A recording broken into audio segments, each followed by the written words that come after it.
most investments don't work out. What is startup failure? So a lot of folks are kind of like, okay, we use the word failure, failure, you're a failure. Nobody wants to be a failure. So there's a lot of words around failure. But for startups, are they failures or are they pioneers? Welcome to Brave. Learn from Southeast Asia's best tech leaders. Build the future, learn from our past, and stay human in between. No BS on success. I'm Jeremy Au, venture capitalist, serial founder, Harvard MBA, science fiction nerd, and dad of 2 daughters. Every week, we debate startup news, interview changemakers, answer listener questions, and share personal insights. Join our movement of over 40,000 members and get transcripts, resources, and community at www.bravesea.com. Stay well and stay brave. So we're going to be talking about startup failure patterns. Long story short is that startups fail a lot. It is by nature the most default form of condition or end state for startups. So for example, this is a good analysis that's done for US startups by Crunchbase. So basically at the top of the funnel, you can imagine that there's 1,000 seed startups that had already raised some capital. And out of this 1,100, 1% of them eventually reach unicorn status, including Stripe and Docker, so about 12 companies. This is their funnel from top to bottom. But what's interesting is that at each stage, there was still a failure rate. So for example, after seed, 48% failed. And then out of 335, only 172 made it to the next round. And then out of the 172, only 96 made it. So you can see that actually, even for these rounds, there's still quite a big drop-off rate if you think about it, right? So 15%, 9% divided by 15% is almost like about 2/3, closer to half actually. So if it corresponds Series A, Series B, Series C, Series D, Series E, even as something like Series C, only a bit over half of them actually make it to the next stage. So what I'm trying to say here is that a lot of people will be like, okay, it is true that the early stages die rate, but again, as I shared before, people underestimate that later stage startups can continue to fail. So something for us to be thoughtful about. Obviously, a lot of companies will die because they fail to raise. Some of them will exit or sell themselves in a small outcome. A lot of them will end up being self-sustaining, so they can't break even, but they never reach unicorn status. And then kind of this is a breakout of the exits. They small exits from 50 million plus, 100 million plus, 200 million plus, 500 million plus, $1 billion plus. There's another way of looking at it is that most investments don't work out. And so what we want to talk about is what is startup failure? So a lot of folks are kind of like, okay, we use the word failure, you're a failure. Nobody wants to be a failure. Don't grow up like Uncle Jim, he's a failure. So there's a lot of words around failure that we want to talk about. But of course, one thing that is for startups is, are they failures or are they pioneers, right? So for example, Jibo was the world's first social robot. They ran out of cash in 2018. They had previously raised $73 million of capital from 2013. So after about 5 to 6 years, they died. And basically what they had this thesis was that they wanted to create an AI companion that would be next to your bedside table, that will be in person.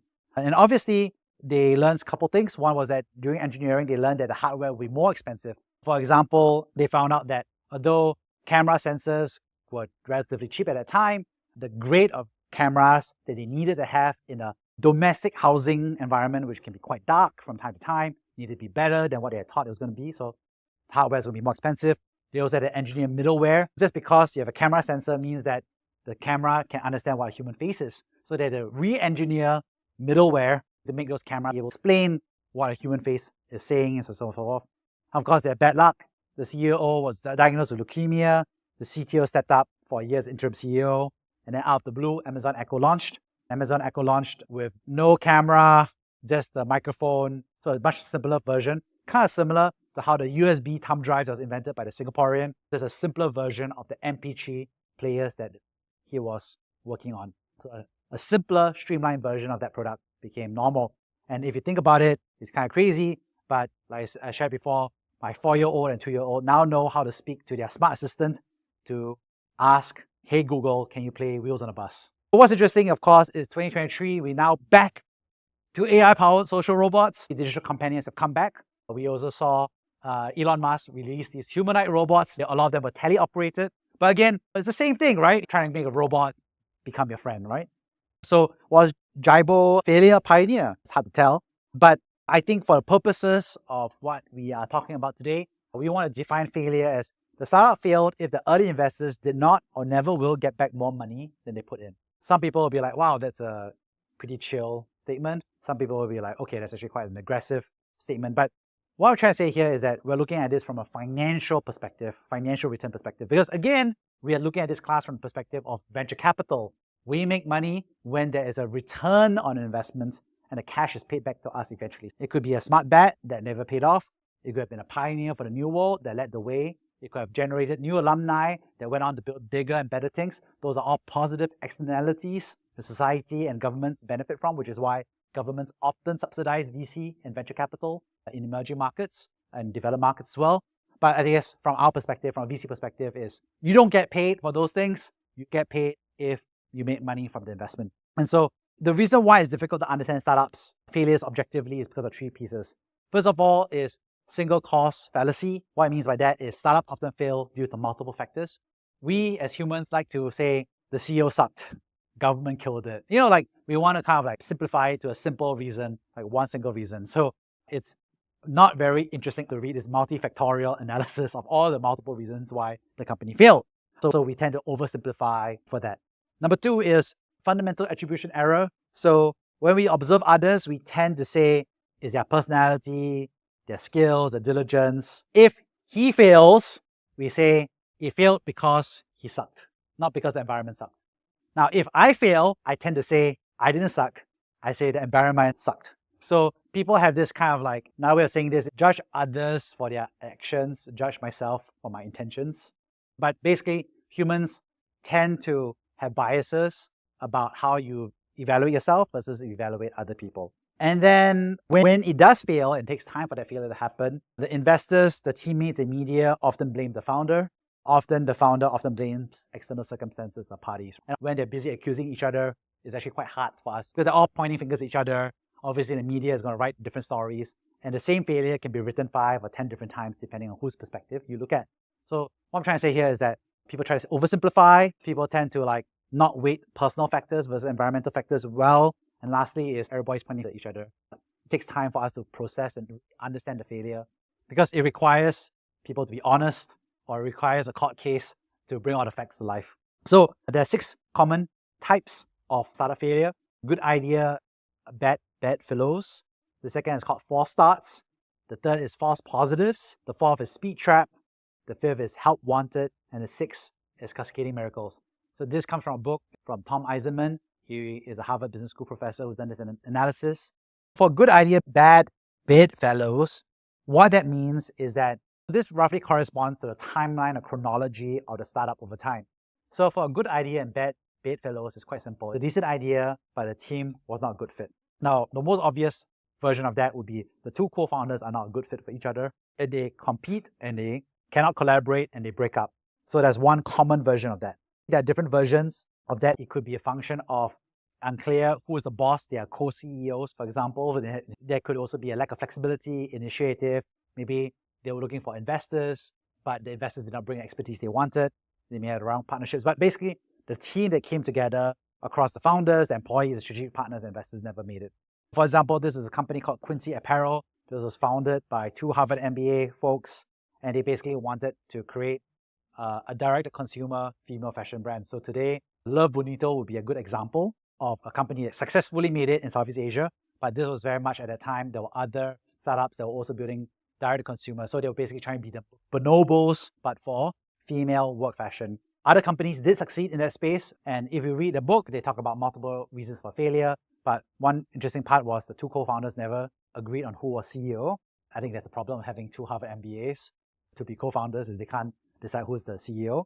They both didn't have fashion experience, unfortunately. So they will hire the employee to a fashion experience, but that didn't really work out in terms of decisions. One of the errors they made was that they thought that they had the sleeves right. And it turns out that when they actually made the print order, in terms of the manufacturing, the sleeves were of the wrong size, which caused a lot of wastage of their early seed capital. And also they had an early investor that said that they were very good at and had previously invested fashion. But it turns out that when they brought on that investor, it turns out that investor had very generic experience, was not very hands-on. They were like, they did invest in the fashion startups before, but they were very hands-off. They didn't have the ability to bring the skills into it. So this company failed because they never marshaled the right expertise to make the right decisions. So that's one. The second is called false starts. This is quite common where the company forgets to research the customer needs before engineering, and then they build an MVP and they launch and they're pretty excited. Normally, it is driven by founder eagerness and overconfidence. So in other words, this company built the wrong product that fails customer needs. So this company is called Triangulate. It is not data-driven dating in 2009. So they raised $1.5 million as an engineer, and basically his thesis at that time was that there wasn't Tinder, there wasn't Hinge, all these other things. So there was Match.com. So basically he said, what if we use your Facebook profile and your social media and absorb that data to train an algorithm that matches you with the right person that will make you happy? Now, he was very excited because he's an engineer in the book, and that's exactly how he wants to date people, which is that he wants some algorithm to tell him who he should date. Turns out, nobody wanted that, and now we see that the industry practice for dating apps today is your photo, your age, your location, and your height. Those are the important things for your Tinder and maybe your occupation, right? So those are the things that are there, very visual heavy, and then of course there's a bunch of different approaches to that. I'm just saying, like, he got it wrong in 2009. Nobody wants an algorithm to pull my personal data to find me the right person. And I think we see that a lot, actually. A lot of founders kind of go through the experience because they feel like people want it, and then it turns out the market doesn't want it. The third kind of failure is called false positives. So what that means is that you did successfully find an early bunch of customers that did love the product, but then you incorrectly get the wrong lessons from them, and you kind of step on the gas too early. So you accelerate. This is also driven by overconfidence, and the founders are excited, investors are excited. They say, wow, you're doing it, you're crushing it, you should go faster. So what that means is that they build a customer correctly, and then after that, they end up building a product for the wrong people over time. For example, this is Baru. They raised $3.6 million for pet services. Their thesis was that we will help property owners deploy pet walking services in your building. In other words, B to B to C, if that makes sense. So we will partner with these buildings, and then everybody has this service called Baru, so we can walk your dogs or pets. Lindsay Hyde, she's a great lady, and several failure points happened. She started out in Boston, and when she started out, it was also winter time, and the apartment buildings that she worked with had a lot of people that were coming in for the first time for filmmaking. So basically, the building that she was partnering with, nobody wants to walk their dog during winter time, so it's cold, so you have a lot of growth. And then two is, these people are very busy on the movie set filming, so they don't have time to walk the dog during the day. So they had a lot of high initial growth from the early buildings, but when they expanded to the wrong city, the wrong buildings. And so as a result, by the time they kind of figured it out, it was too late and the company had to close down. So you had initial demand, but you took those lessons and you extrapolated it wrongly. These earlier failures that we talked about tend to be more invisible. We kind of hear that from our friends or family. But of course, the type that we see on newspaper tend to be larger, more catastrophic failures. So a common example would be Speed Trap. So these companies have achieved product market fit, not only with their early customers, but also with their expansion customers, but they have saturated their target market. And now they start to expand to different verticals to try to make the market size larger. And then they end up losing money in all those different product categories that we see here. So the reason why is that they often have this perception that there's a winner take all. We talked about blitzscaling. So if you believe that you are a super app and that people really want to buy cars and insurance and banking and healthcare and everything because of this app, as an example, then you believe that there is network effects. Therefore, you believe that blitzscaling is good to have because it's a winner takes all market. Therefore, you're going to spend a lot of money in all of these different business lines. So the concept is there's a land grab, let's grab them all, let's do it before our competitors get it. But of course, one interesting thing is that if your company is growing very rapidly because you're throwing a lot of money at it, it often attracts rivals who try to compete with you. They may themselves be VC funded. And then because of the competition, your margins will drop, right? And then, of course, as you have this unsustainable pace, it tends to lead to staffing bottlenecks, disorganization, complexity, ethical lapses. And then suddenly, and they're burning maybe like $1 million a month or whatever it is, burning very aggressively with the assumption they're going to receive another VC round. But then the investors suddenly say, hey, I'm reluctant to invest. The CEO slams the brakes to slow growth and do layoffs because they can't grow at that rate anymore with VC money. So for example, Fab.com started out very much with effectively a daily deal for home items. Fab.com is like effectively a Groupon flash deals, which of course now we see in all of our shopping apps like Lazada or TikTok Shop or Shopee. Like all of these techniques are now used, but for them, those are the first generation of this. So they were doing flash sales. We'll only sell 100 units at 80% off or so on and so forth. And they raised $336 million to $1 billion valuation. And then the company imploded because basically it turns out that they just find more growth. And so they're burning a lot of money trying to find new items, but then the company died. Other categories called help wanted is sometimes it's just kind of like bad luck. So you do have product market fit, you do grow the customer base, but sometimes it's just really bad luck. So for example, biotech in the 1990s was very popular and then it died because everybody stopped investing in biotech, so a big drought. Clean tech in 2000s, 1990s was very popular, and then a lot of them all basically went bust. So Kleiner Perkins lost a lot of money as a VC in clean tech. So the guy was correct, but he was just 20 years too early in his bet. So the entire industry was kind of like written off for a while. We saw crypto got killed for many years, but now crypto is coming back. Sometimes you just buck, you are going to make it, but suddenly because of the environment or high interest rates or government policy decides that everybody should no longer do private tutoring, then it kind of kills your sector, and then you just have bad luck. So Dot & Bow is a furniture company similar to Wayfair in the US, and then basically they had raised $19 million, so doing well, but it assumed that the market would be okay, and then the e-commerce bust happened around that time, 2014, 2015, and then they just ran out of money, and then the whole thing closed up shop. I think generally, this is defined the way that the professor did, but I would probably define this as more like bad luck, I would say. Or it's more like micro spike kill. And then the last group that we see, cluster that we see here is called cascading miracles, which a lot of us see the most spectacular failures, but also see the most spectacular success. So these are companies that have a very huge ambition, but they often die with very low customer traction, despite raising like over $100 million of capital. What they have in common is that they have to do several things. They have to persuade customers to do something new for the first time. Then they have to build a totally new technology stack. Then they have to partner with the right suppliers or vendors to make it happen.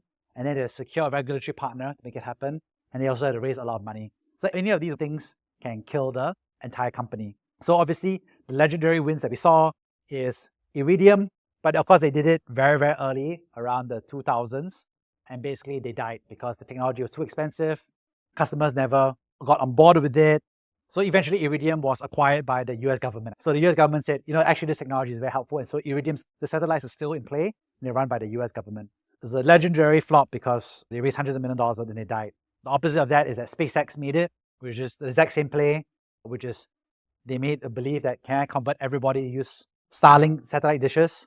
Nobody thought about installing satellite dishes in your own home before the past 3 years, but now people are doing it. You have to create a new technology, which is launching satellites, the power, all these things. So SpaceX made it work. Iridium did not make it work. Segway was electrical mobility. So Segway was like, hey, can I make this 2 wheels? I've never seen it.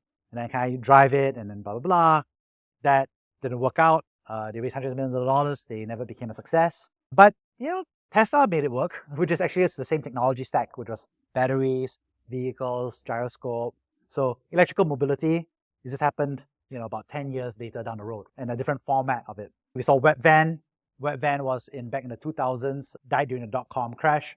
But basically their concept was, what if you can buy groceries from home? It just turned out that at that time, buying stuff from home required dial-up when they started it. And then also no driver had smartphones. So they were unable to track their drivers. So they didn't assign routes and itineraries to groceries.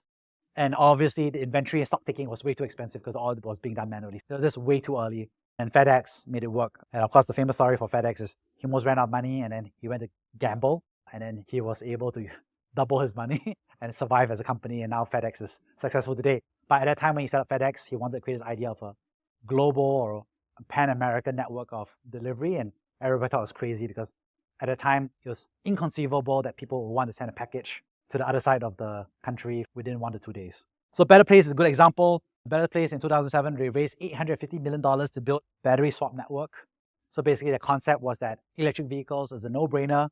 Therefore, we're going to create these battery charging stations across Israel at that point of time, which is a good, from their perspective, test place because it's relatively dense, there's high income, good regulatory support. And so they created these stations where there were battery packs. And so you could drive your car to it and then you could swap your battery instead of using normal petrol. That company died a horrible death in 2007 because there were insufficient cars that could use the battery swap network. At that time, they had to make both batteries and they had to make cars that use those batteries. But if you think about it, that's what Tesla did, because Tesla eventually said, we're going to create gas stations called Tesla gas stations, but they use electricity, and we're going to make our own cars, right? So Tesla made it. Obviously, we see that Gogoro in Taiwan made it. They have their own battery swap network. In China, they made it as well. The most tremendous type of failures that we see here are often this type as well.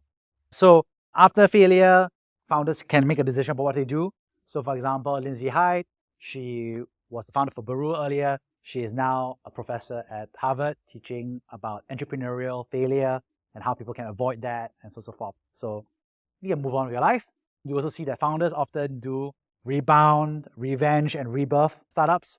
So for example, we see a lot of founders. I know that after they leave their startup, they feel like, their identity is a founder, and so they go straight into the next startup straight away. So rebound is a little bit derogatory in that sense because it feels like they haven't really thought about it, but it's more about the identity of being a founder.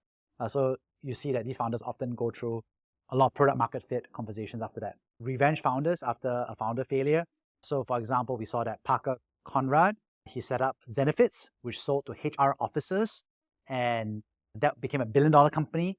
He was eventually forced out of the company through a board vote, and he basically left, and he was very frustrated, as well as his COO, which is David Sachs. But David Sachs is the co-host of the All In podcast. He's currently a strong Republican supporter, but he was a COO for Zenefits. He took over as effective CEO, and then he went on to build a successful VC fund called Craft Ventures. But Conrad Parker basically said, I want to take revenge.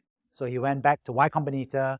Paul Graham supported his second startup, and he decided to go after the same target customer, which is HR officers, and he eventually built a second $1 billion company called Rippling, which does all-in-one HR automation. So there's a revenge. And now today, Zenefits is zero, and Rippling is a $1 billion company. And then we talk about rebirth. So rebirth would be basically like founders who take their time off, they may be acquired, but basically like a phoenix, they kind of do some digestion of it, and then they decide to build a company that is maybe in a different field, different interests. So for example, if you look at Palmer Luckey, he built the first company called Oculus, which is VR, which was acquired by Facebook, which is now Meta. So the metaverse, all those goggles are done by him. He was there for a while. He was fired or let go for his support for Republican candidates, primarily Donald Trump. And then after some time out, he decided, and we shared about that, he had made a decision. He wanted to build two companies. One company was to lower the cost of prisoner. He wanted to disrupt the prison industry by paying a success fee to prevent prisoners from going back to jail. And then his other company he decided to build and eventually built was Anduril, which is a defense tech startup, which does drones, anti-drone weapons, sensors, fences, all kinds of stuff. But I think what we define cascading miracles is that these are really moonshots technologies that are hard to believe at that point of time, but can be a big win for a time. So it kind of depends. I still remember back in 2014, 2015, I was hiking the Pacific Crest Trail for 1 month from Los Angeles to Yosemite, San Francisco plus. And, part of that is you come in and you come out. But I basically took a bus and I was just hanging out with this person. And I was taking the bus between SF and LA, I remember. And the guy I was sitting with was this old guy. He was a former engineer. And he was telling me about how he's a volunteer of the Sierra Club, which is an environmental club for protecting nature. And then he told me, Jeremy, I'm very excited. And I was like, why? It's like, yeah, I'm all in on Tesla. And I was like, Tesla? Isn't Tesla going through production hell? And they scale up the volume. They've only done the sports car. All the papers at the time were saying that it's likely going to die. It's never going to compete with Ford and so forth. And he's like, Jeremy, I got myself a Tesla because I believe in the environment. But trust me, he's going to be able to figure out this production hell and build a mass market car. I nodded politely. I thought he was kind of like, nice for you. And I missed out on an opportunity to make a lot of money investing in Tesla because he made it work, right? And if you look at the Tesla stock, I probably should chart it out for fun and make myself regret. But if I had put my little amount of savings, I didn't have a lot of savings back then, but I'm sure I could have made a lot of money with that investment, right? So by today's standard, it would be considered a miracle that happened, right? Now, obviously today we kind of say like, wow, it's a no-brainer, blah, blah, blah. I think SpaceX is another example of a cascading miracle. We saw that last week. The latest heavy rocket that is 10x cheaper to 20x cheaper than the conventional space industry. I mean, people didn't think it could happen. And the truth was that if you look at the biography of Elon Musk, several rockets failed and they all exploded because of the failure. If the first rocket that actually succeeded after multiple failures had failed, SpaceX would be no more. So today we'll look at this as a cascading miracle that worked out, because these were very difficult things to do. But if it had failed, I think we couldn't have said it's bad luck or whatever. We just said, look, this was a cascading miracle kind of startup and the odds were not in their favor. That sums up failure patterns. I think a lot of the founders would say it's bad luck. And then a lot of people outside would say, you suck. Thank you for listening to Brave. If you enjoyed this episode, please share the podcast with your friends and colleagues. We would also appreciate you leaving a rating or review. Head over to www.bravesea.com for member content, resources, and community.